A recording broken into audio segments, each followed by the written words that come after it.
Franck Fernandel, cadet des enfants de l'acteur Fernandel. 1903 à 1971. Débute au cinéma aux côtés de son père dans En avant la musique. 1962. Avant d'être la vedette du film musical Cherchez l'idole. 1964. La même année, il tient le rôle d'Antoine Lartigue dans L'âge ingrat réalisé par Gilles Grangier, avec Jean Gabin et Fernandel. Il embrasse rapidement une carrière de chanteur avec un répertoire de crooner.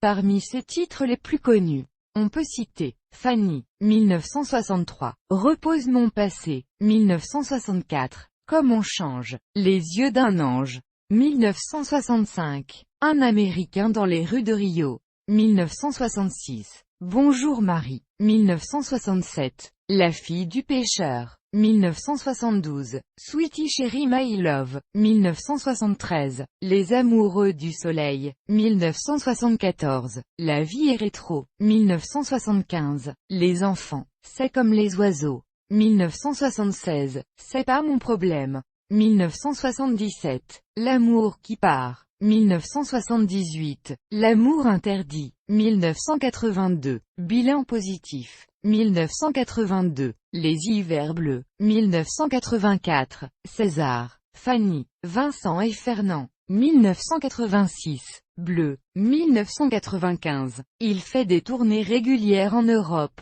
aux États-Unis et au Canada francophone où il reste premier au hit parade pendant 8 semaines, grâce au titre Les yeux d'un ange. 1965. Et si on se tendait la main?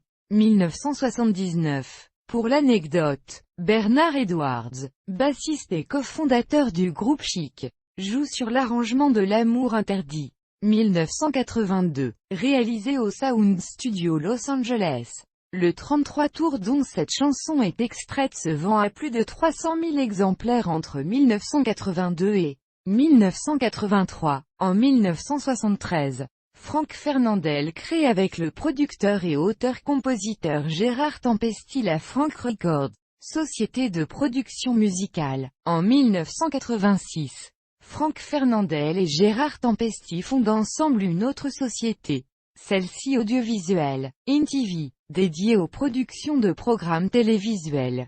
Parallèlement à sa carrière de chanteur, il devient animateur radio sur Europe 1 en 1971 puis sur RMC de 1977 à 1980 dans les émissions L'accent tonique, 21h minuit et Venez dans ma radio. C'est là qu'il rencontre l'animatrice et speakerine Corinne Delahaye qui deviendra sa compagne dès 1980. Il l'épouse en 1991 à Marseille.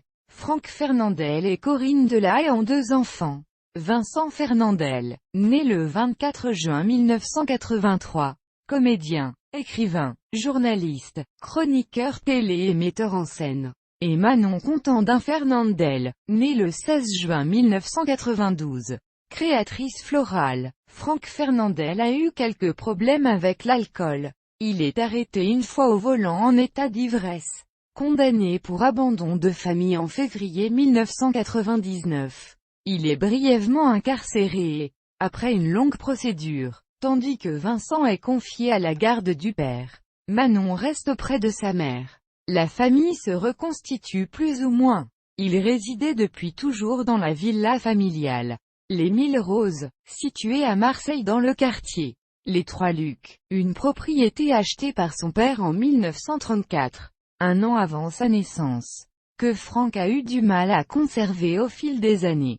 Contrairement à la rumeur, Franck Fernandel n'a jamais détenu la gestion des droits cinématographiques de son père, ni aussi pour l'autre rumeur qui prétend qu'il avait les droits des chansons interprétées par son père, ce qui est faux, car Fernandel n'était pas auteur-compositeur, mais seulement interprète. Franck Fernandel meurt dans la nuit du 7 au 8 juin 2011 à l'âge de 75 ans, le 11 juin 2011 à Aubagne.